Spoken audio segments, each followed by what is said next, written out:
Россия.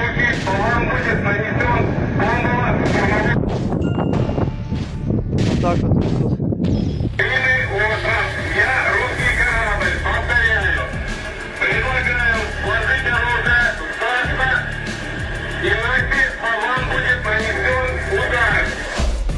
Nah, salah satu pertempuran Ukraina-Rusia yang cukup menyayat hati adalah pertempuran di sebuah pulau kecil terluar Ukraina di Laut Hitam, yaitu Pulau Ostrov Gemini alias Pulau Ular, pada tanggal 24 Februari 2022 kemarin, bos.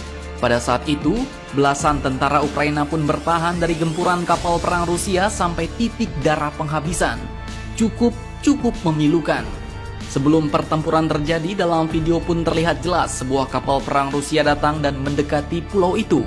Dan sebelum membombardir pulau, kapal perang Rusia ini pun memperingatkan agar para 13 tentara Ukraina itu menyerahkan diri dan menyerahkan senjata-senjatanya, bos. Namun hal itu pastinya sangat melecehkan kedaulatan dan jiwa nasional para tentara Ukraina ini. Dan akhirnya melalui radio, tentara-tentara Ukraina itu pun menjawab, "Russian warship, go fuck yourself." Seperti yang kalian dengar dalam percakapan berikut.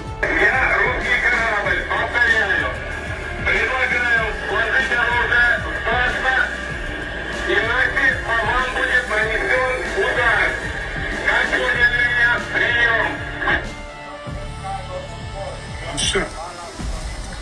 Я говорю, нахуй тоже надо. На всякий случай.